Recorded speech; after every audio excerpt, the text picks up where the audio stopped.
Chers spectateurs, avant de nous plonger dans ce voyage fascinant à travers la psychologie humaine, je veux que vous preniez un moment pour réfléchir à quelque chose de profond.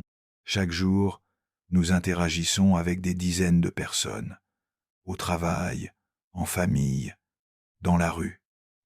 Mais vous êtes-vous jamais demandé quel secret se cache derrière leur sourire parfait? Quelle vérité dissimule ceux qui semblent avoir tout sous contrôle? La réalité est que nous portons tous des masques.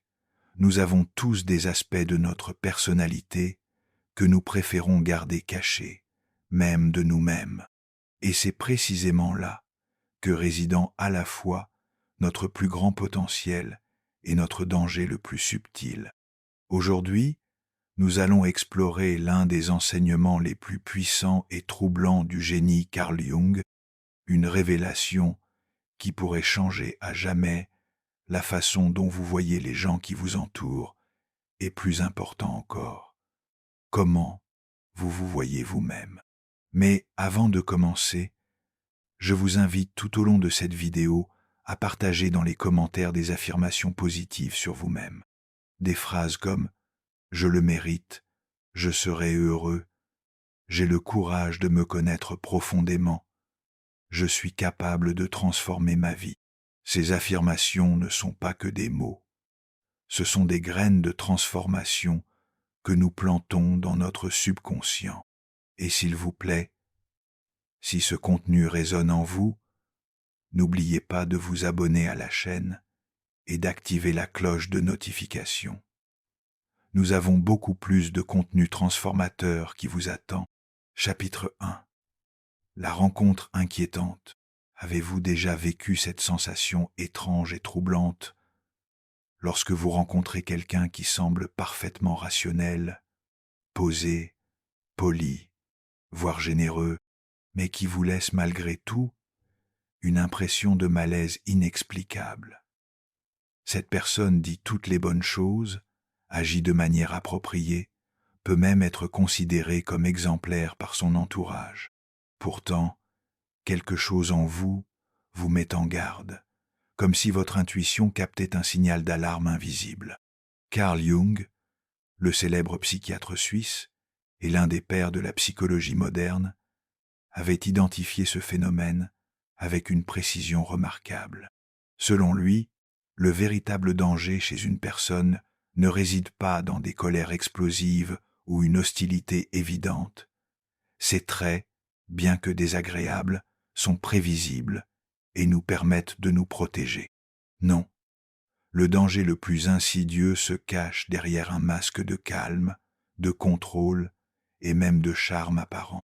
Imaginez un collègue qui sourit toujours, qui offre son aide à tout le monde, qui semble incarner la bienveillance même. Pourtant, après chaque interaction avec cette personne, vous vous sentez vidé, confus, voire manipulé, sans pouvoir identifier exactement pourquoi, ou penser à ce membre de la famille qui se présente toujours comme le sage du groupe, celui qui donne des conseils à tout le monde, mais dont la présence crée systématiquement des tensions et des conflits.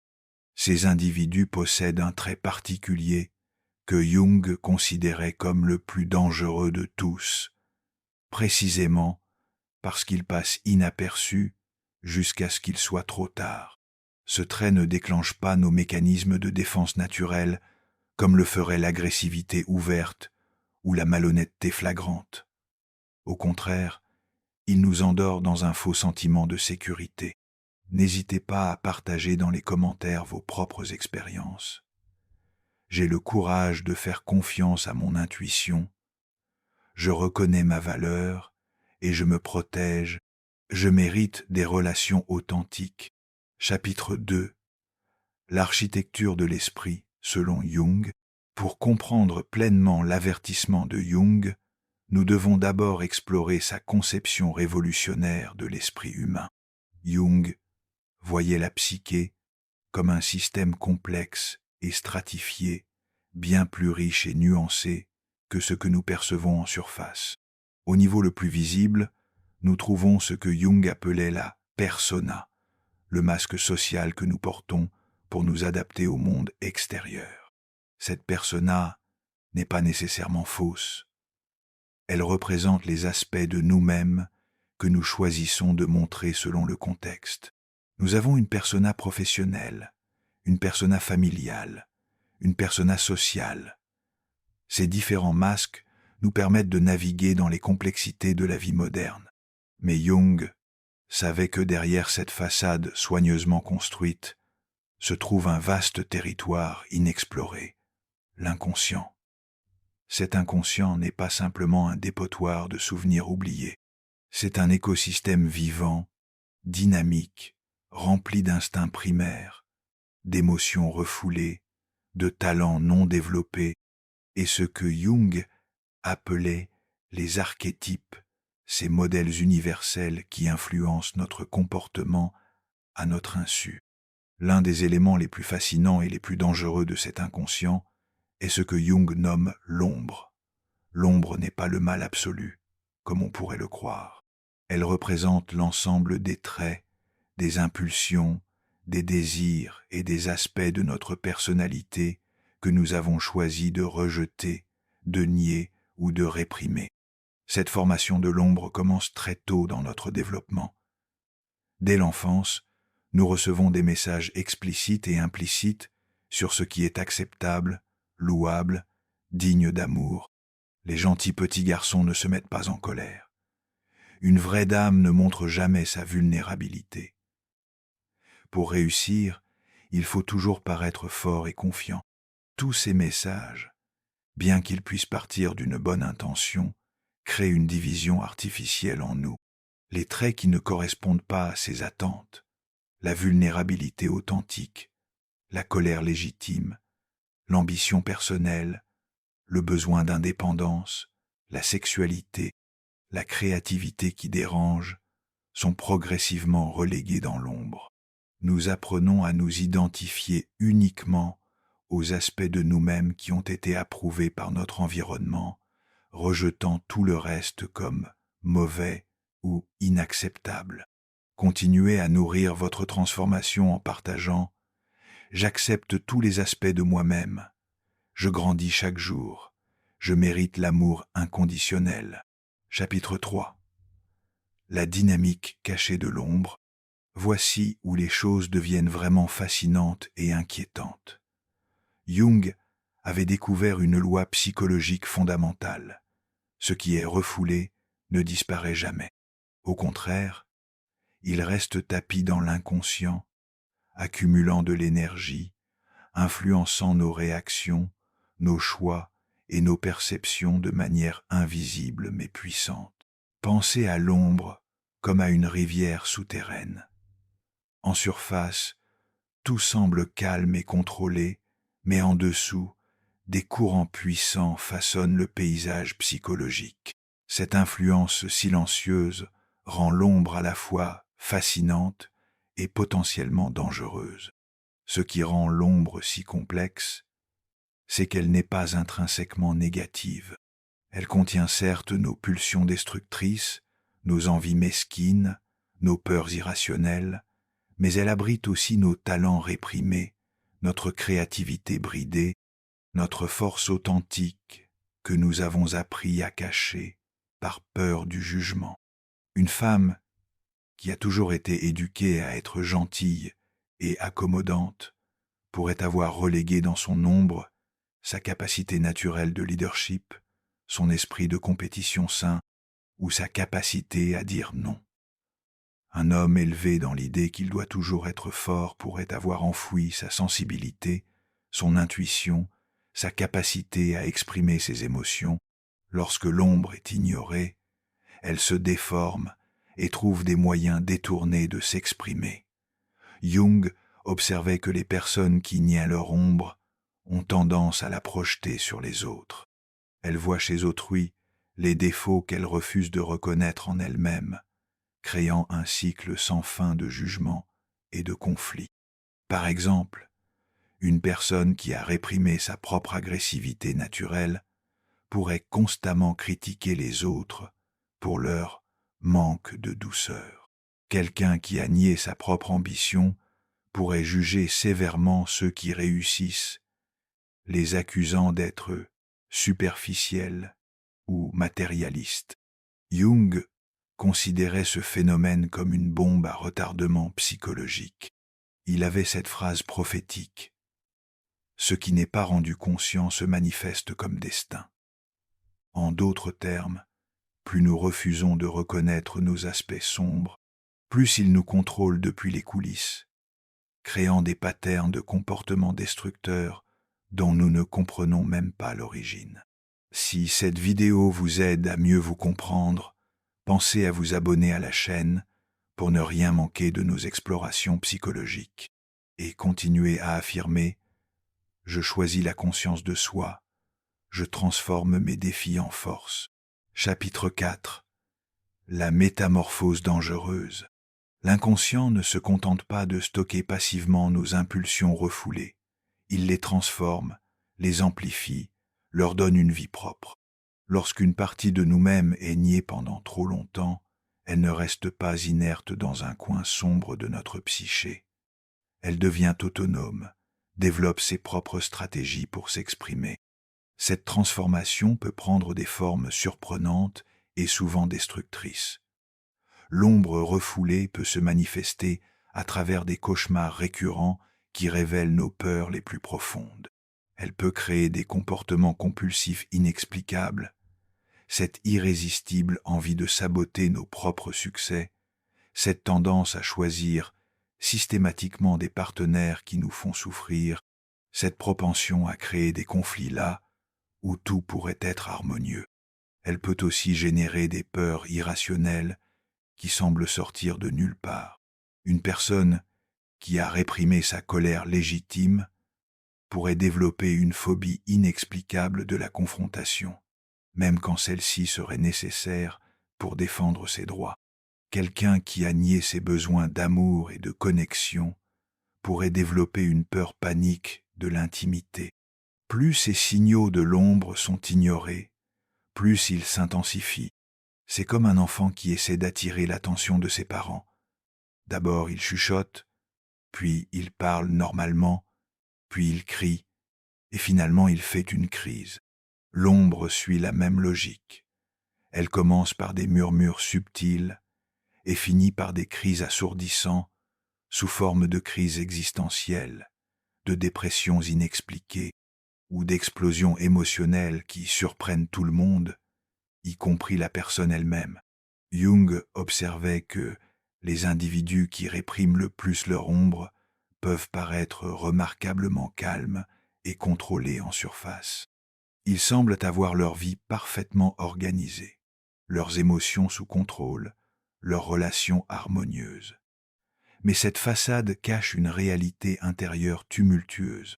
Avec le temps, la tension entre l'image extérieure soigneusement maintenue et la réalité intérieure chaotique devient insupportable. Cette tension doit trouver un exutoire, et c'est là que les choses deviennent vraiment problématiques. Partagez votre engagement envers la croissance personnelle.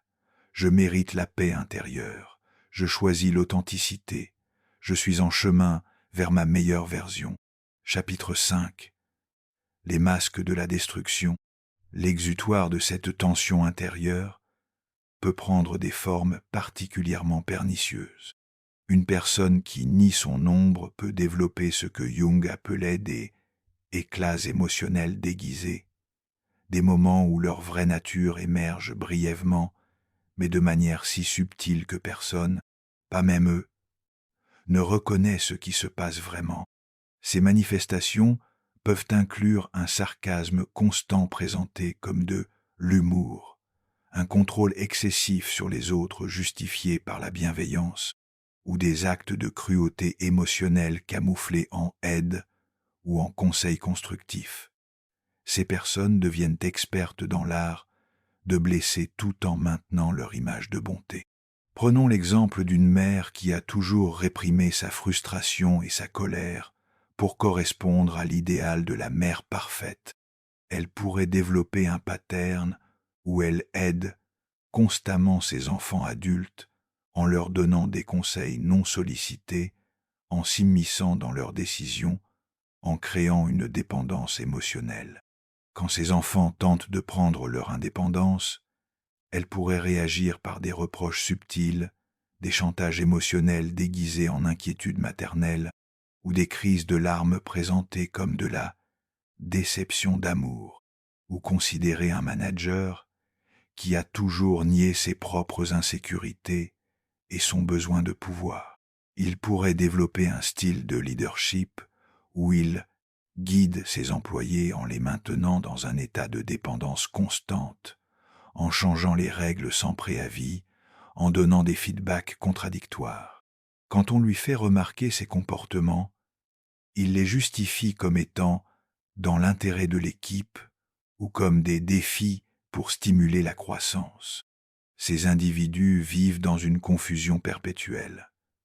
Ils ne comprennent pas pourquoi leurs relations se détériorent systématiquement, pourquoi les gens finissent toujours par s'éloigner d'eux, pourquoi ils se sentent constamment insatisfaits malgré tous leurs efforts pour bien faire. Ils sont sincèrement convaincus de leurs bonnes intentions, ce qui rend leur comportement d'autant plus destructeur. La cause de cette dynamique destructrice est toujours la même. Une ombre persistamment ignorée qui trouve des moyens de plus en plus sophistiqués pour s'exprimer. Mais Jung avait identifié un phénomène encore plus dangereux, une illusion qui amplifie exponentiellement ce problème. N'oubliez pas de vous abonner si ce contenu vous apporte de la valeur et continuez à affirmer « Je reconnais ma responsabilité dans ma vie. Je choisis la croissance consciente. » Chapitre 6. L'illusion de la supériorité morale. Nous arrivons maintenant au cœur de l'avertissement de Jung à ce qu'il considérait comme le piège le plus dangereux de la psyché humaine, l'illusion de la supériorité morale. Ce phénomène représente l'aboutissement ultime du déni de l'ombre, et ses conséquences peuvent être dévastatrices. Les personnes les plus dangereuses, selon Jung, ne sont pas celles qui affichent une hostilité ouverte ou une violence évidente. Ces individus, malgré leur caractère désagréable, ont l'avantage d'être prévisibles. Nous savons à quoi nous attendre avec eux, nous pouvons nous préparer, nous protéger. Non, les personnes vraiment dangereuses sont celles qui se croient entièrement bonnes, moralement supérieures, spirituellement élevées ou fondamentalement justes. Lorsqu'une personne se voit comme moralement irréprochable, elle perd progressivement la capacité de réfléchir de manière critique à ses propres comportements. Cette illusion de supériorité morale crée une immunité psychologique à l'autocritique.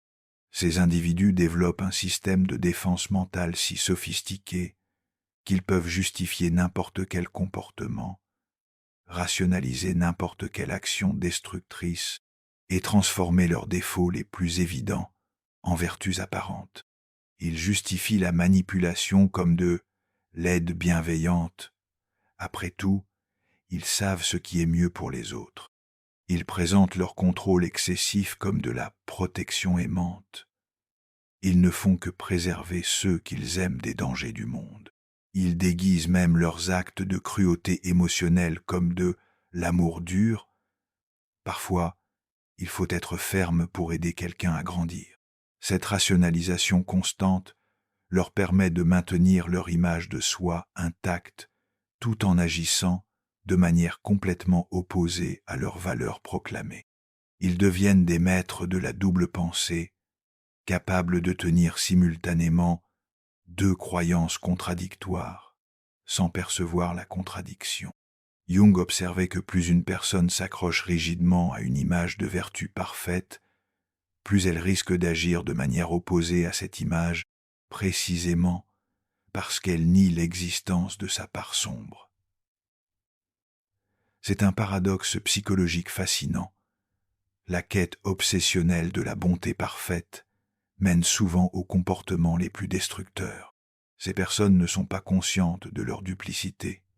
Elles sont sincèrement convaincues de leur bonté, ce qui rend leur impact encore plus dévastateur sur leur entourage. Elles sèment la confusion, la culpabilité et la détresse émotionnelle tout en maintenant fermement qu'elles ne font que du bien. Affirmez votre engagement vers l'authenticité. Je choisis l'honnêteté avec moi-même. Je grandis dans la compassion envers mes imperfections. Chapitre 7. Le signe le plus dangereux révélé. Nous arrivons maintenant à la révélation centrale de Jung, celle qui peut littéralement transformer votre perception des relations humaines. Selon Carl Jung, le trait le plus inquiétant et le plus dangereux chez une personne n'est pas la présence de caractéristiques négatives évidentes, mais quelque chose de beaucoup plus subtil et sournois. Le signe le plus dangereux est l'absence totale de conscience de son ombre personnelle. Laissez-moi répéter cela, car c'est crucial. Ce n'est pas la présence de l'ombre qui rend quelqu'un dangereux. Nous avons tous une ombre. C'est un aspect naturel et inévitable de la psyché humaine. C'est le déni complet de cette ombre qui crée le véritable danger. Lorsqu'une personne refuse catégoriquement d'admettre qu'elle est capable de mal agir, qu'elle peut ressentir de la colère destructrice, de la jalousie, de la cruauté ou de la tromperie, elle devient fondamentalement imprévisible. Elle perd la capacité de s'autoréguler parce qu'elle ne reconnaît même pas les impulsions qu'elle devrait réguler. Cette dynamique crée un paradoxe troublant.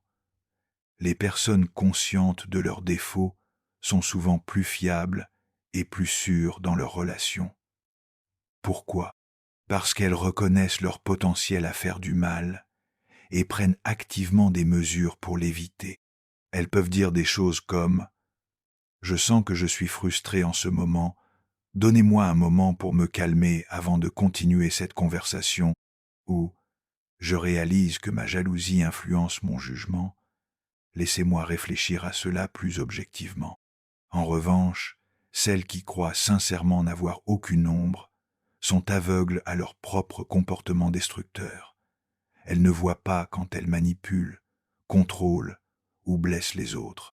Elles justifient systématiquement leurs actions, rationalisent leurs erreurs et laissent derrière elles un sillage de confusion et de douleur émotionnelle sans jamais comprendre leur rôle dans cette destruction.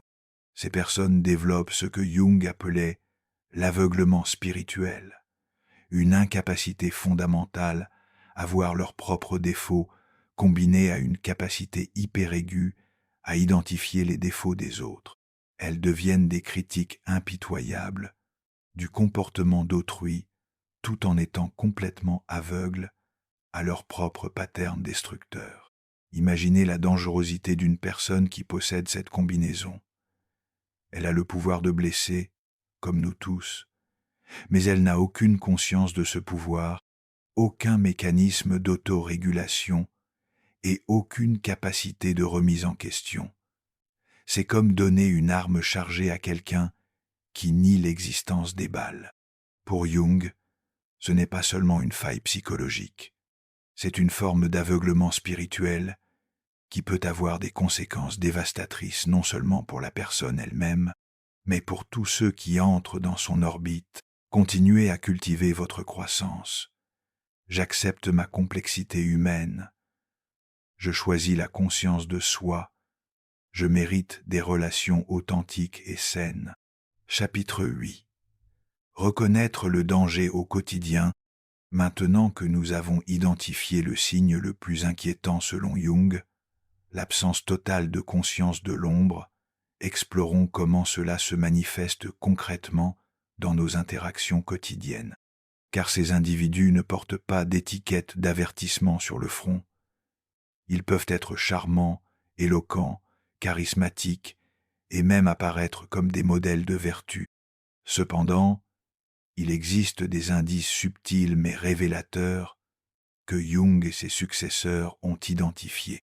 Apprendre à les reconnaître peut littéralement vous protéger de relations toxiques et vous aider à naviguer plus consciemment dans vos interactions sociales. Premier indice.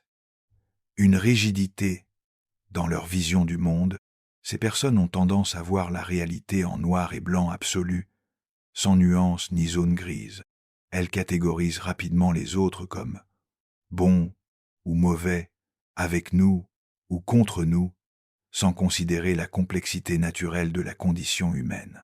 Elles peuvent exprimer des jugements tranchants sur des situations qu'elles ne comprennent pas entièrement, toujours en se plaçant du côté de la vérité ou de la justice. Cette rigidité révèle une incapacité profonde à reconnaître que nous portons tous des contradictions intérieures, que nous sommes tous capables à la fois de grande bonté et de petitesse, de courage et de lâcheté selon les circonstances. Deuxième indice, une tendance systématique à blâmer autrui. Lorsqu'un conflit survient, ces individus rejettent automatiquement et systématiquement la responsabilité sur les autres. Ils ne considèrent jamais sérieusement leur propre rôle dans les problèmes relationnels. Leurs explications suivent toujours le même pattern. Si seulement cette personne était plus compréhensive, le problème, c'est que les autres sont trop sensibles. Je fais toujours de mon mieux, mais les gens ne l'apprécient pas. Cette projection constante est un signe classique de l'ombre non reconnue. Au lieu d'explorer leur propre contribution aux difficultés relationnelles, ils externalisent systématiquement la source du problème. Troisième indice, un contrôle déguisé en bienveillance. Ces personnes excellent dans l'art d'offrir de l'aide non sollicitée, d'intervenir dans la vie des autres sous prétexte de bienveillance, de donner des conseils constants même quand personne n'en demande. Leur gentillesse peut se sentir oppressante parce qu'elle sert souvent à maintenir une forme de pouvoir ou d'influence plutôt qu'à véritablement servir l'autre. Elles peuvent utiliser des phrases comme « Je ne fais ça que pour ton bien »,« Tu me remercieras plus tard »,« Je sais ce qui est mieux pour toi », toujours avec une conviction absolue de leur bonne intention, mais sans considérer l'autonomie et les besoins réels de l'autre personne. N'hésitez pas à vous abonner à la chaîne si ces insights vous aident à mieux comprendre les dynamiques relationnelles et partagez vos affirmations. Je fais confiance à mon intuition. Je mérite le respect. Chapitre 9. Autres signaux d'alarme subtils. Quatrième indice. Une absence totale d'introspection visible. Lorsqu'on pose à ces personnes des questions directes sur leurs erreurs, leurs faiblesses ou leurs zones d'amélioration, elles éludent systématiquement ou changent de sujet. Elles peuvent répondre par des phrases toutes faites comme « Je fais toujours de mon mieux »,« Je n'ai rien à me reprocher »,« Je suis en paix avec mes choix », révélant une réticence profonde à explorer leur propre complexité psychologique. Cette résistance à l'auto-examen est particulièrement frappante comparée à leur facilité à analyser et critiquer les autres. Elles peuvent passer des heures à décortiquer les motivations et les défauts d'autrui, mais deviennent défensives ou évasives dès qu'on retourne le miroir vers elles. Cinquième indice. Une empathie sélective et conditionnelle. Leur compassion semble réservée uniquement à ceux qui correspondent à leur vision du monde ou qui leur donnent raison. Elles peuvent se montrer incrédibles et empathiques envers certaines personnes tout en étant remarquablement froides ou critiques envers d'autres, souvent sans raison apparente autre que ces personnes remettent en question leur vision de la réalité. Cette empathie conditionnelle révèle que leur bienveillance apparente est plus un mécanisme de renforcement de leur ego qu'une véritable compassion universelle. Sixième indice. Une tendance à la victimisation. Paradoxalement, malgré leur position de supériorité morale, ces personnes se présentent souvent comme des victimes incomprises. Elles développent des narratifs où elles sont constamment mal interprétées, non appréciées ou persécutées par un monde qui ne reconnaît pas leur bonté exceptionnelle. Cette posture de victime leur permet de maintenir leur image de pureté tout en justifiant leur comportement défensif ou revanchard. Septième indice. Une résistance à la remise en question. Toute suggestion qu'elles pourraient améliorer quelque chose dans leur comportement est accueillie comme une attaque personnelle. Elles ne peuvent pas distinguer entre une critique constructive de leurs actions et une attaque contre leur identité, parce que leur identité est entièrement construite sur l'illusion de leur perfection morale. Cette rigidité les empêche de grandir et d'évoluer, créant des patterns relationnels répétitifs et destructeurs. Ces comportements, bien qu'apparemment anodins pris isolément, créent ensemble un environnement relationnel toxique où la sincérité, la vulnérabilité et la croissance mutuelle deviennent impossibles. L'autre personne dans la relation finit par marcher sur des œufs, censurant ses propres besoins et perceptions pour éviter de déclencher les mécanismes défensifs de cette personne. Affirmez votre droit à des relations saines. Je mérite d'être entendu et respecté. J'honore mes besoins authentiques. Je choisis des relations qui me nourrissent. Chapitre 10. Le chemin vers la conscience de l'ombre. Heureusement, Jung ne nous a pas seulement mis en garde contre les dangers de l'ombre ignorée. Il a aussi tracé une voie claire pour remédier à cette situation, non seulement pour nous protéger des autres, mais surtout pour nous assurer que nous ne devenons pas nous-mêmes ces personnes dangereusement inconscientes. Le processus d'intégration de l'ombre, bien que challengeant, est l'un des voyages les plus libérateurs et transformateurs qu'un être humain puisse entreprendre. C'est un chemin vers l'authenticité, la paix intérieure et des relations véritablement épanouissantes. Première étape. Accueillir l'inconfort émotionnel. Au lieu de fuir ou de réprimer immédiatement les émotions inconfortables comme la honte, la colère, la jalousie, la peur ou la frustration, Jung nous encourage à les accueillir comme des messagers précieux. Ces émotions sont des portes d'entrée vers notre ombre, des signaux que quelque chose d'important demande notre attention. Lorsque vous ressentez une émotion forte et désagréable, au lieu de vous dire « je ne devrais pas ressentir cela » ou de chercher immédiatement à la faire disparaître, posez-vous plutôt cette question transformatrice : que puis-je apprendre de cette réaction ? Quelle partie de moi-même réclame de la reconnaissance ? Par exemple, si vous ressentez une jalousie intense envers le succès d'un collègue, au lieu de culpabiliser ou de rationaliser cette émotion, explorez-la. Peut-être révèle-t-elle des ambitions légitimes que vous avez réprimées ou un besoin de reconnaissance que vous n'osez pas exprimer directement. Deuxième étape. Observez vos projections. Jung avait identifié la projection comme l'un des mécanismes les plus révélateurs de l'ombre. Lorsque vous jugez quelqu'un particulièrement durement, lorsqu'une personne vous irrite de manière disproportionnée, ou lorsque vous avez des réactions émotionnelles intenses face au comportement d'autrui, il y a souvent une projection en jeu. Jung avait cette phrase puissante.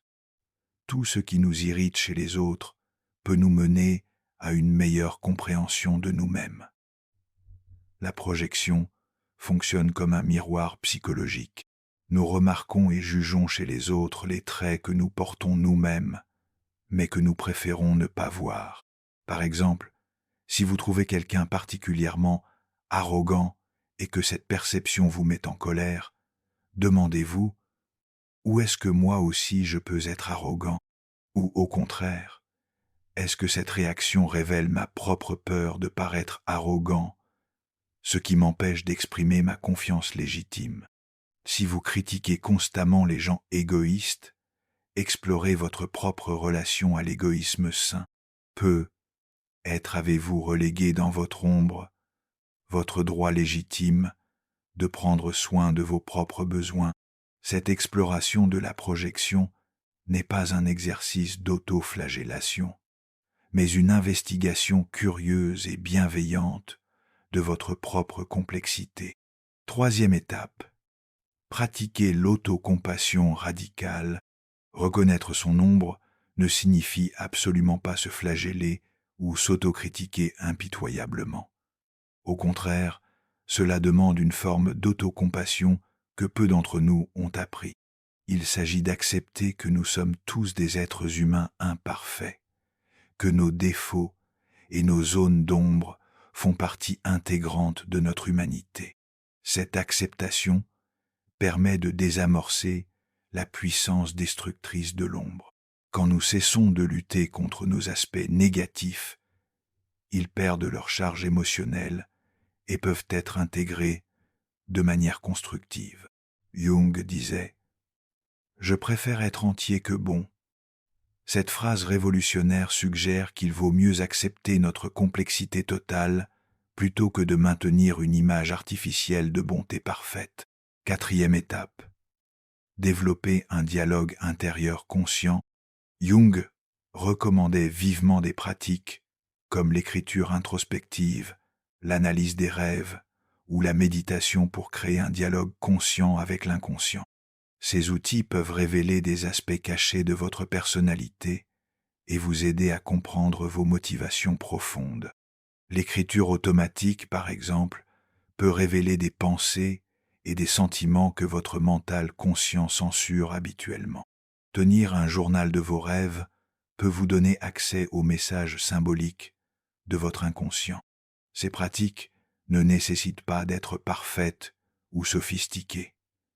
Il suffit de créer un espace régulier pour l'introspection et l'écoute de soi. Si cette exploration vous passionne, n'oubliez pas de vous abonner à notre chaîne pour plus de contenu sur le développement personnel et la psychologie profonde. Et continuez à nourrir votre transformation. Je m'accueille avec compassion, je grandis dans l'acceptation de moi-même. Chapitre 11. Les bénéfices transformateurs de l'intégration. En entreprenant ce travail d'intégration de l'ombre, vous ne devenez pas seulement plus conscient de vous-même, vous développez également une capacité d'empathie et de compréhension qui transforme radicalement vos relations. Premier bénéfice. La fin des projections destructrices. Quand vous reconnaissez et acceptez votre propre ombre, vous cessez automatiquement de projeter vos défauts non reconnus sur les autres. Cela crée un espace relationnel beaucoup plus serein et authentique. Au lieu de réagir émotionnellement aux défauts d'autrui, vous développez une capacité à les voir avec compassion, reconnaissant que nous luttons tous avec nos propres défis intérieurs. Deuxième bénéfice. L'accès à votre pouvoir authentique. Rappelez-vous que l'ombre ne contient pas que des aspects négatifs. Elle abrite aussi vos talents réprimés, votre créativité bridée, votre force authentique que vous avez peu être appris à cacher. En explorant votre ombre, vous récupérez des parties de vous-même que vous aviez perdues.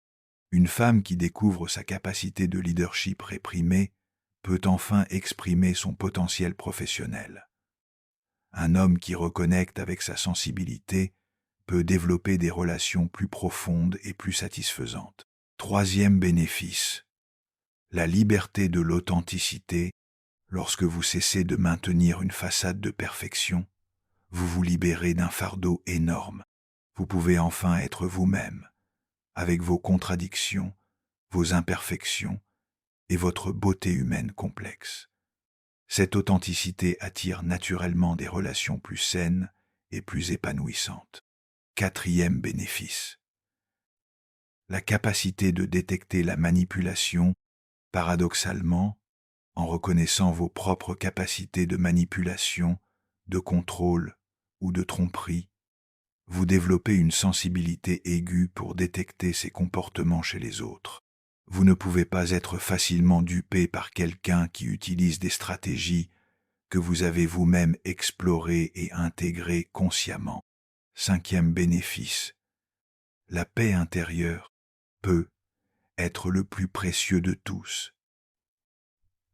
Quand vous cessez de lutter contre vous-même, quand vous acceptez votre nature complexe, vous découvrez une forme de paix intérieure que très peu de personnes connaissent. Cette paix ne vient pas de l'absence de défauts, mais de l'acceptation aimante de votre humanité totale. Chapitre 12. L'urgence contemporaine de ce travail. dans notre monde moderne, ce travail d'intégration de l'ombre devient non seulement souhaitable, mais urgent. Nous vivons dans une époque où les apparences dominent, où les réseaux sociaux nous encouragent à présenter uniquement nos meilleures facettes, où la culture de l'image parfaite crée une pression constante pour supprimer tout ce qui pourrait être perçu comme négatif ou imparfait. Cette obsession de la perfection extérieure nous éloigne dangereusement de notre vérité intérieure, renforçant l'emprise de l'ombre et créant une génération d'individus de plus en plus déconnectés de leur authenticité. Le piège des réseaux sociaux. Chaque jour, nous sommes bombardés d'images de vie apparemment parfaites, de succès sans effort, de bonheur constant. Cette exposition constante à des versions édulcorées de la réalité humaine nous pousse à réprimer encore plus nos propres struggles, nos doutes, nos échecs, nos émotions négatives. Nous développons des personas numériques si éloignés de notre réalité intérieure que nous finissons par perdre contact avec qui nous sommes vraiment. Cette dissociation entre l'image publique et la réalité privée est exactement ce que Jung identifiait comme le terreau de l'ombre non intégré. La polarisation sociale, Jung avait prédit que les sociétés où les individus ne font pas le travail d'intégration de leur ombre seraient particulièrement susceptibles de sombrer dans la polarisation et les conflits. Nous voyons cela partout aujourd'hui. L'incapacité à reconnaître nos propres contradictions nous pousse à projeter tout ce que nous n'aimons pas chez nous sur l'autre camp politique, social ou culturel, au lieu de reconnaître que nous portons tous des capacités de bien et de mal. Nous créons des narratifs simplistes où nous sommes entièrement bons et eux sont entièrement mauvais. Cette dynamique alimente les cycles de haine et d'incompréhension qui déchirent nos sociétés. L'illusion de la spiritualité parfaite, même dans les cercles de développement personnel et de spiritualité, Jung observait une tendance dangereuse à chercher la perfection spirituelle au lieu de l'intégration authentique. Beaucoup de personnes utilisent les pratiques spirituelles comme un autre moyen de réprimer leur ombre, créant ce qu'on appelle parfois la spiritualité bypassing. Utiliser la spiritualité pour éviter le travail psychologique nécessaire. Ces individus peuvent développer une forme particulièrement insidieuse de supériorité morale, se croyant éveillés ou évolués, tout en restant aveugles à leurs propres patterns destructeurs. Continuez à affirmer votre engagement vers l'authenticité. Je choisis la vérité sur l'apparence. Je mérite d'être aimé pour qui je suis vraiment. Ma vulnérabilité est ma force. Chapitre 13. Comment protéger votre énergie maintenant que vous comprenez mieux les dynamiques de l'ombre et comment reconnaître les personnes dangereusement inconscientes. Explorons des stratégies pratiques pour protéger votre bien, être émotionnel, tout en maintenant votre propre chemin d'intégration. Stratégie 1. Établir des limites énergétiques claires.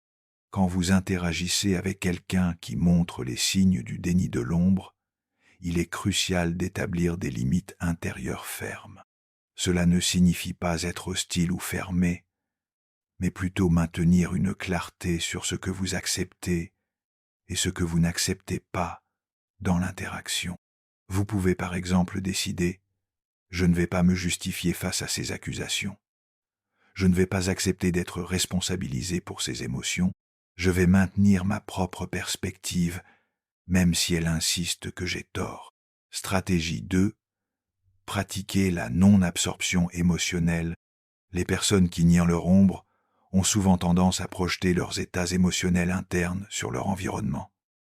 Elles peuvent créer du drama, de la confusion ou des tensions sans raison apparente. Apprendre à ne pas absorber ces énergies chaotiques est une compétence vitale.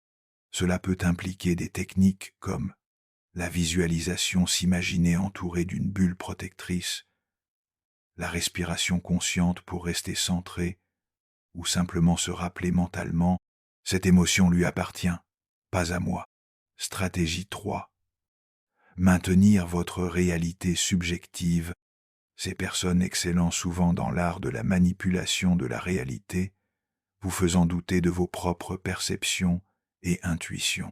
Elles peuvent utiliser des techniques comme le gaslighting subtil, la révision de l'histoire ou la minimisation de vos expériences.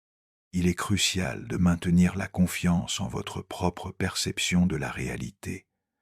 Tenir un journal peut être particulièrement utile pour garder une trace objective des événements et de vos ressentis. Stratégie 4. Évitez le piège du sauvetage. Il peut être tentant d'essayer d'aider ces personnes à voir leur ombre ou à devenir plus conscientes. Résistez à cette tentation. Le travail d'intégration de l'ombre ne peut être fait que par la personne elle-même quand elle est prête. Vos tentatives de les éclairer risquent seulement de déclencher leur mécanisme de défense et de vous épuiser émotionnellement. Stratégie 5. Cultivez votre propre intégration. La meilleure protection contre les personnes dangereusement inconscientes est votre propre niveau de conscience et d'intégration. Plus vous êtes en contact avec votre propre ombre, plus vous êtes difficile à manipuler ou à déstabiliser. Chapitre 14. Transformer les relations toxiques. Dans certains cas, vous pourriez vous trouver dans des relations importantes. Famille, travail, amitié longue, avec des personnes qui montrent ces patterns destructeurs. Bien qu'il puisse être impossible ou indésirable de couper complètement ces relations, il existe des moyens de les transformer ou du moins de minimiser leur impact négatif. Technique 1. Le mirroring conscient. Au lieu de réagir émotionnellement à leur comportement, vous pouvez consciemment refléter leur énergie de manière neutre. S'ils sont critiques, restez factuel. S'ils dramatisent, restez calme. Cette technique peut parfois les amener à prendre conscience de leurs propres patterns. Technique 2. La redirection bienveillante. Quand ils commencent à projeter ou à blâmer, vous pouvez rediriger la conversation vers des solutions ou des aspects plus constructifs. Je vois que tu es frustré. Qu'est-ce qui t'aiderait à te sentir mieux ? Peut parfois désamorcer leur besoin de créer du conflit. Technique 3. L'acceptation sans adhésion. Vous pouvez accepter que cette personne fonctionne ainsi sans pour autant adhérer à sa vision de la réalité. Cette acceptation paradoxale peut vous libérer du besoin de la changer tout en maintenant votre propre intégrité. Technique 4. La communication en « je » au lieu de pointer leur comportement, ce qui déclenche leur défense. Exprimez vos propres besoins et limites. J'ai besoin d'un moment pour réfléchir à cela, est plus efficace que « tu es en train de me manipuler ». Si vous trouvez ces stratégies utiles, n'hésitez pas à vous abonner pour plus de contenu sur la psychologie relationnelle. Et continuez à affirmer « je crée des relations saines ». Je mérite d'être respecté dans mes limites. Chapitre 15. L'ombre collective et sociale. Jung ne s'est pas contenté d'explorer l'ombre individuelle.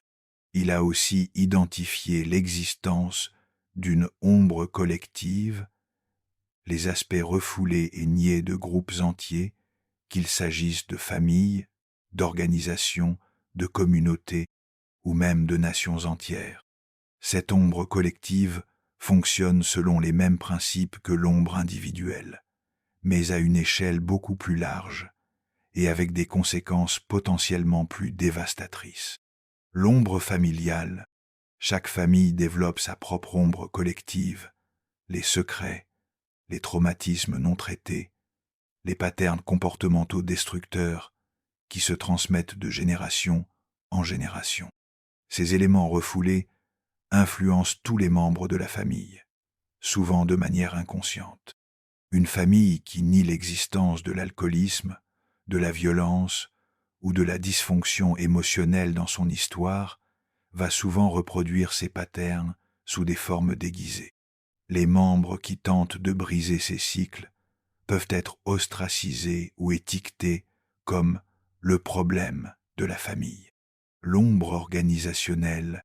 Les entreprises et institutions développent aussi leurs propres ombres collectives. Une organisation qui prêche officiellement la bienveillance et l'éthique, tout en pratiquant la manipulation et l'exploitation, crée une dissonance qui affecte tous ses membres. Les employés peuvent développer des symptômes de stress, de dépression ou de burn-out, sans comprendre que leur malaise vient de cette contradiction non reconnue entre les valeurs affichées et la réalité vécue. L'ombre culturelle et nationale. À l'échelle des sociétés, l'ombre collective peut inclure des éléments comme le racisme systémique non reconnu, l'exploitation économique déguisée en libre marché ou la violence institutionnelle présentée comme maintien de l'ordre. Jung avait observé comment l'ombre collective non intégrée peut mener à des explosions sociales massives, guerres, révolutions, génocides, où les aspects refoulés d'une société émergent soudainement de manière destructrice. Votre rôle dans la guérison collective, en faisant votre propre travail d'intégration de l'ombre, vous contribuez à la guérison de l'ombre collective. Chaque individu qui devient plus conscient crée des ondulations positives dans le tissu social. Jung croyait que la transformation individuelle est le seul moyen véritable de transformer la société. Quand suffisamment d'individus font le travail d'intégration de leur ombre, cela crée un point de bascule qui peut transformer des systèmes entiers. Chapitre 6. Les archétypes et l'ombre. Pour approfondir notre compréhension, explorons comment Jung reliait l'ombre aux archétypes universels, ces patterns comportementaux et psychologiques que nous partageons tous en tant qu'espèce humaine. L'archétype du sage ombragé. Certaines personnes s'identifient à l'archétype du sage, celui qui sait, qui comprend, qui guide les autres. Mais quand cet archétype n'est pas équilibré par la reconnaissance de l'ombre, il peut devenir toxique. Le sage ombragé devient condescendant, manipulateur, utilisant sa sagesse pour contrôler et diminuer les autres. Ces personnes peuvent se présenter comme des gourous spirituels, des thérapeutes non éthiques, ou simplement des amis qui donnent constamment des conseils non sollicités, tout en étant incapables de voir leurs propres aveuglements. L'archétype du sauveteur ombragé. D'autres s'identifient à l'archétype du sauveteur, celui qui aide, qui protège, qui se sacrifie pour les autres. Mais sans conscience de l'ombre, cet archétype peut devenir une forme sophistiquée de contrôle. Le sauveteur ombragé crée inconsciemment des situations où les autres ont besoin d'être sauvés, maintenant ainsi sa position de pouvoir. Ces personnes peuvent sembler altruistes en surface, mais leur aide crée souvent plus de dépendance que d'autonomie chez les autres. L'archétype du guerrier ombragé. L'archétype du guerrier dans sa forme équilibrée représente le courage, la détermination, la protection des faibles. Mais dans l'ombre, il devient destructeur, agressif, conquérant. Le guerrier ombragé se bat constamment, même quand il n'y a pas de véritable ennemi à combattre. Ces personnes peuvent créer des conflits artificiels pour justifier leur besoin de lutter contre quelque chose. L'intégration archétypale. Jung enseignait que la santé psychologique vient de l'accès conscient à plusieurs archétypes, sans s'identifier exclusivement à un seul.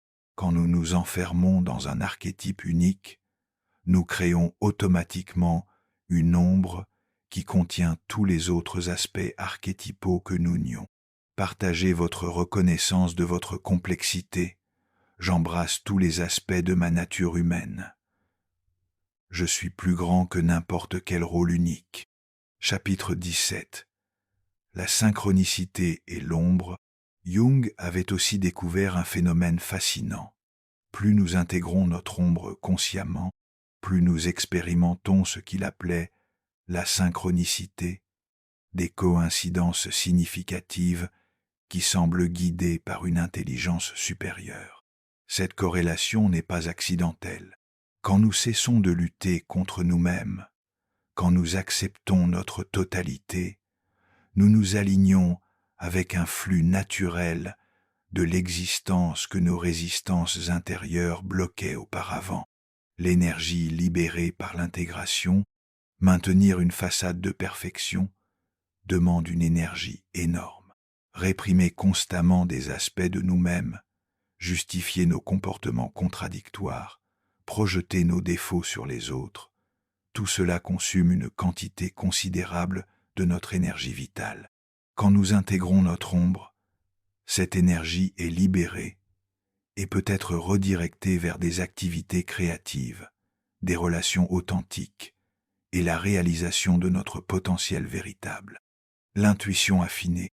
L'ombre contient souvent notre intuition réprimée, notre capacité à percevoir des vérités inconfortables que notre mental rationnel préfère ignorer.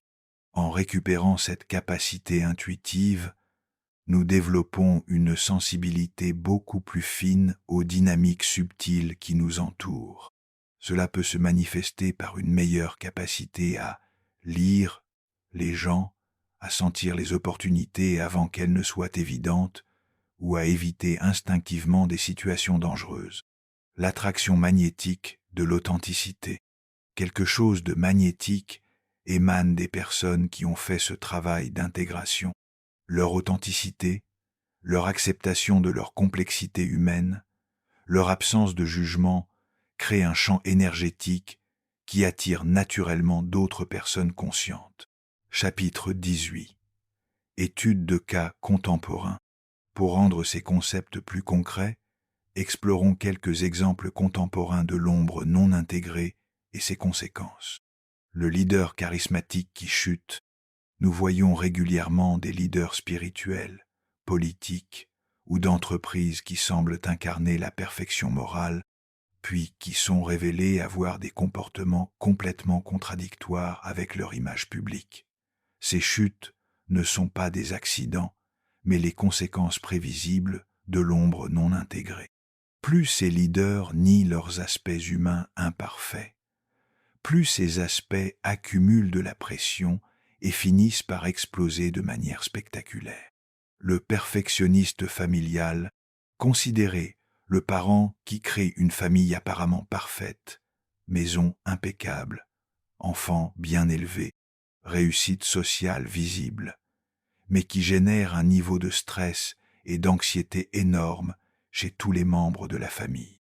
Ces parents nient leurs propres besoins de chaos créatif, de spontanéité, d'imperfection, et imposent une rigidité qui étouffe l'épanouissement naturel de tous. L'activiste bienveillant toxique. Nous observons aussi des personnes qui s'engagent dans des causes nobles, justice sociale, protection de l'environnement, droits humains, mais qui deviennent fanatiques, intolérants et destructeurs dans leurs méthodes. Leur déni de leur propre capacité d'intolérance et de haine les rend aveugles au fait qu'ils reproduisent exactement les comportements qu'ils prétendent combattre. N'oubliez pas de vous abonner si ces analyses vous éclairent sur les dynamiques humaines contemporaines. Continuez à affirmer « Je vois clairement la réalité, je choisis la conscience sur l'illusion ». Chapitre 19. Pratique avancée d'intégration. Pour ceux qui sont prêts à approfondir ce travail, voici des pratiques plus avancées que Jung et ses successeurs ont développées. Le dialogue avec l'ombre. Cette technique implique de personnifier votre ombre et d'engager une conversation consciente avec elle. Vous pouvez le faire par écrit en donnant une voix à cette partie de vous que vous avez longtemps niée. Commencez par des questions simples. Que veux-tu que je sache ? Comment puis-je t'honorer de manière constructive ? Quel don m'apportes-tu que j'ai ignoré ? L'analyse des patterns récurrents Examinez les situations qui se répètent dans votre vie, les mêmes types de conflits, les mêmes frustrations, les mêmes échecs. Ces patterns sont souvent les signatures de votre ombre non intégrée qui essaie d'attirer votre attention. Le travail avec les rêves.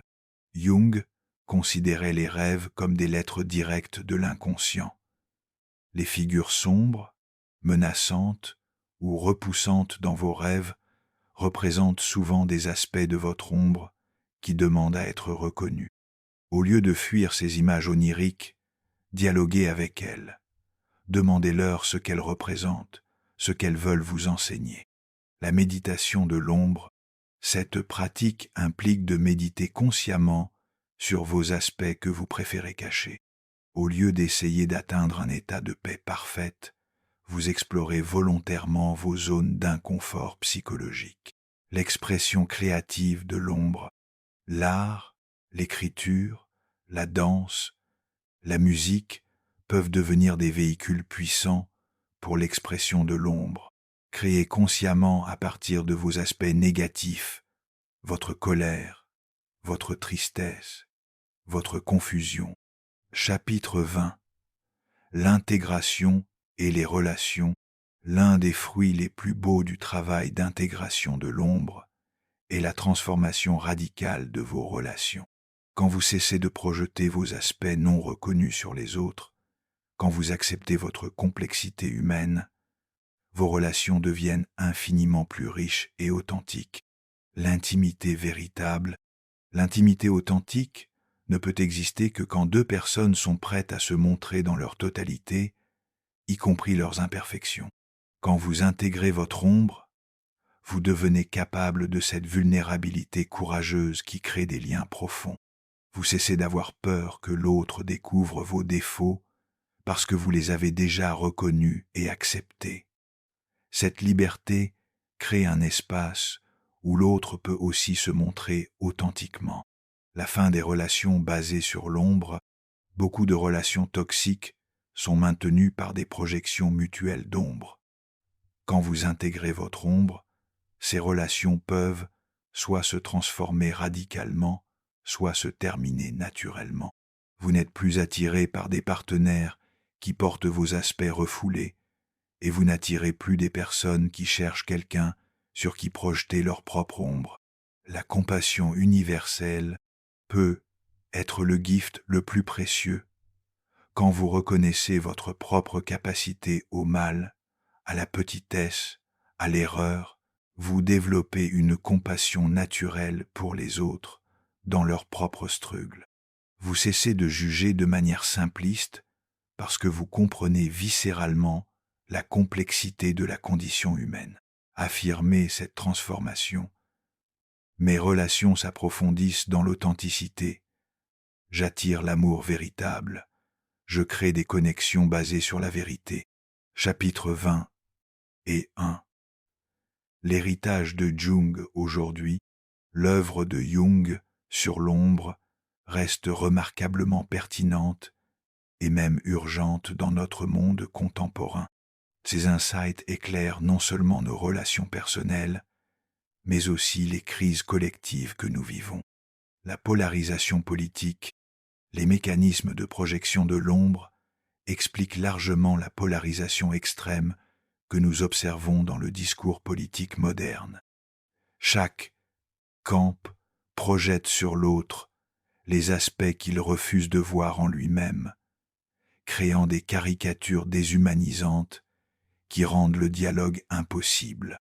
La crise de l'image sociale, les réseaux sociaux ont amplifié exponentiellement notre tendance à présenter des personas parfaites tout en réprimant nos aspects négatifs. Cette dissociation massive entre image publique et réalité privée crée des épidémies d'anxiété, de dépression et de déconnexion. L'urgence de la conscience collective. Jung croyait que l'avenir de l'humanité dépendait de notre capacité collective à intégrer notre ombre. Face aux défis globaux, changement climatique, inégalité, conflits, nous ne pourrons créer des solutions durables qu'en reconnaissant honnêtement nos propres contributions à ces problèmes. Votre contribution à l'évolution collective, en faisant votre propre travail d'intégration de l'ombre, vous ne vous transformez pas seulement vous-même. Vous contribuez à l'évolution de la conscience humaine. Chaque personne qui devient plus intègre, plus authentique, plus compassionnée crée des ondulations qui touchent des cercles toujours plus larges. Jung avait cette vision prophétique. Tout ce qui n'arrive pas, au niveau de la conscience, nous arrive comme destin. Notre choix collectif est clair, soit nous devenons conscients de notre ombre et l'intégrons constructivement, soit elle nous contrôlera depuis l'inconscient avec des conséquences potentiellement catastrophiques. Nous arrivons au terme de cette exploration profonde des insights révolutionnaires de Carl Jung sur l'ombre humaine et le danger le plus subtil qui puisse exister dans nos relations, l'absence totale de conscience de soi, le choix qui s'offre à vous, maintenant que vous possédez ces connaissances, un choix crucial s'offre à vous. Allez-vous continuer à vivre en surface, en maintenant des façades de perfection qui vous épuisent et limitent vos relations, ou allez-vous avoir le courage d'entreprendre ce voyage vers l'authenticité, avec tous les défis et toutes les récompenses qu'il implique? Ce choix n'est pas théorique. Chaque jour, dans chaque interaction, vous décidez soit de fuir vos aspects inconfortables, soit de les accueillir avec curiosité et compassion. Vous choisissez soit de projeter vos défauts sur les autres, soit de les reconnaître en vous-même. Vous optez soit pour la critique facile d'autrui, soit pour l'introspection courageuse. L'héritage que vous créez, rappelez-vous que ce travail ne vous concerne pas seulement vous. Il influence vos enfants, qui apprennent de votre exemple comment être humain. Il affecte vos collègues, vos amis, votre communauté. Chaque moment d'authenticité que vous osez créer une permission pour les autres d'être aussi authentiques. Quand vous cessez de juger impitoyablement les autres, vous leur donnez l'espace pour se montrer dans leur vérité. Quand vous reconnaissez vos propres erreurs avec grâce, vous enseignez aux autres qu'il est sûr d'être imparfait. Quand vous intégrez votre ombre avec compassion, vous contribuez à créer un monde où l'humanité peut être acceptée dans sa totalité. La beauté de l'imperfection humaine, Jung nous rappelle une vérité profonde que notre culture de la perfection nous fait oublier. Notre beauté réside précisément dans notre complexité, nos contradictions, notre capacité à contenir des multitudes. Nous ne sommes pas des saints unidimensionnels, et c'est exactement ce qui nous rend magnifiques. Votre colère peut contenir votre passion pour la justice. Votre tristesse peut révéler votre profonde capacité d'amour. Votre peur peut indiquer les territoires où votre croissance vous attend. Vos zones d'ombre ne sont pas des bugs dans votre programmation humaine. Elles sont des features qui vous rendent complet, le signe d'une personne vraiment éveillée.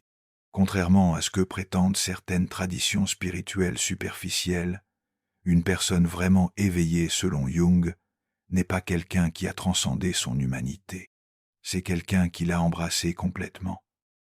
C'est quelqu'un qui peut dire « Oui, je suis capable de jalousie, de petitesse, d'erreur. Je suis aussi capable de grandeur, d'amour, de sagesse. Je suis humain dans toute la richesse complexe que cela implique. » Cette acceptation radicale crée une forme de liberté que très peu de personnes connaissent. La liberté de ne plus avoir à maintenir une image, la liberté d'être aimé pour qui vous êtes vraiment, la liberté de connecter authentiquement avec les autres dans leur humanité partagée. L'appel à l'action. Alors, comment allez-vous commencer ? Je vous invite à choisir une pratique, même petite, que vous pouvez intégrer dans votre quotidien. Commencerez-vous par observer sans jugement vos réactions émotionnelles. Tiendrez-vous un journal pour explorer vos patterns relationnels. Être choisirez-vous de remarquer quand vous critiquez les autres et de vous demander ce que cela révèle de vous. L'important n'est pas la perfection dans cette pratique, ironie délicieuse, mais la constance et la bienveillance envers vous-même dans ce processus de découverte. Une communauté de chercheurs authentiques, je vous encourage vivement à rejoindre notre communauté en vous abonnant à cette chaîne. Nous continuons d'explorer ensemble ces territoires profonds de la psyché humaine, ces insights qui peuvent transformer nos vies et nos relations. Activez les notifications pour ne rien manquer de nos explorations futures. Et surtout, continuez à partager dans les commentaires vos affirmations de transformation. Ces mots ne sont pas de simples phrases, ils sont des semences de changement que vous plantez dans votre subconscient et dans le champ morphique collectif. Écrivez « Je m'accepte complètement, je mérite l'amour authentique, je choisis le courage de me connaître, je crée de la beauté à partir de ma complexité. » La promesse de la transformation, Jung nous offre une promesse extraordinaire. Quand nous cessons de fuir notre ombre et apprenons à danser avec elle, nous ne découvrons pas seulement qui nous sommes vraiment, nous découvrons qui nous pouvons devenir. L'intégration de l'ombre n'est pas la fin du voyage, c'est le commencement d'une vie authentiquement épanouie. Cette promesse n'est pas réservée à une élite spirituelle ou psychologique. Elle est disponible pour chaque être humain qui choisit le courage de regarder en face sa propre complexité. Elle est disponible pour vous, maintenant, dans ce moment même où vous décidez de dire oui à votre humanité totale. L'invitation finale, la prochaine fois que vous rencontrerez quelqu'un qui vous met mal à l'aise sans raison apparente, souvenez-vous de l'avertissement de Jung. Cette personne vous offre peut être un miroir précieux de quelque chose que vous avez besoin de voir en vous-même. La prochaine fois que vous aurez envie de juger quelqu'un sévèrement, posez et demandez-vous « Qu'est-ce que cette réaction me révèle sur moi-même ?»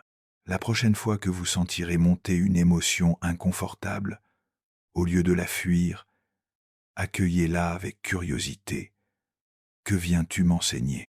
Et quand vous rencontrerez quelqu'un qui prétend n'avoir aucun défaut, aucune ombre, aucune capacité au mal, souvenez-vous qu'il s'agit probablement de la personne la plus dangereuse que vous puissiez croiser, non pas par malice consciente, mais par cet aveuglement spirituel que Jung redoutait tant. La danse éternelle, en fin de compte, comme Carl Jung nous l'a appris, la véritable transformation commence lorsque nous cessons de fuir notre ombre et que nous apprenons à danser avec elle. Cette danse n'est pas un événement unique, c'est un art de vivre, une pratique quotidienne d'acceptation et d'intégration. Ce n'est pas seulement un chemin vers la liberté personnelle, mais un moyen de créer un monde où l'authenticité, la compassion et la compréhension mutuelle peuvent enfin prospérer. La musique de cette danse joue déjà. La question est, êtes-vous prêt à vous joindre à cette valse transformatrice avec votre propre ombre? L'invitation est là, tendant sa main dans l'obscurité, attendant que vous ayez le courage de l'accepter. Gratitude et bénédiction, merci de m'avoir accompagné dans cette exploration profonde. J'espère que ces insights de Jung illumineront votre chemin et vous accompagneront dans votre propre voyage vers l'authenticité.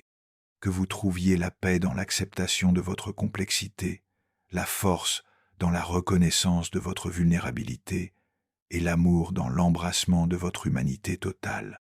Partagez cette vidéo avec ceux qui, comme vous, cherchent à vivre plus authentiquement. Ensemble, nous pouvons créer un monde où être humain, dans toute sa beauté imparfaite, est non seulement accepté, mais célébré. Abonnez-vous, partagez vos réflexions et continuons ensemble cette exploration extraordinaire de ce que signifie être profondément, courageusement et authentiquement humain. Jusqu'à notre prochaine rencontre, que vous dansiez avec grâce, avec toutes les facettes de qui vous êtes.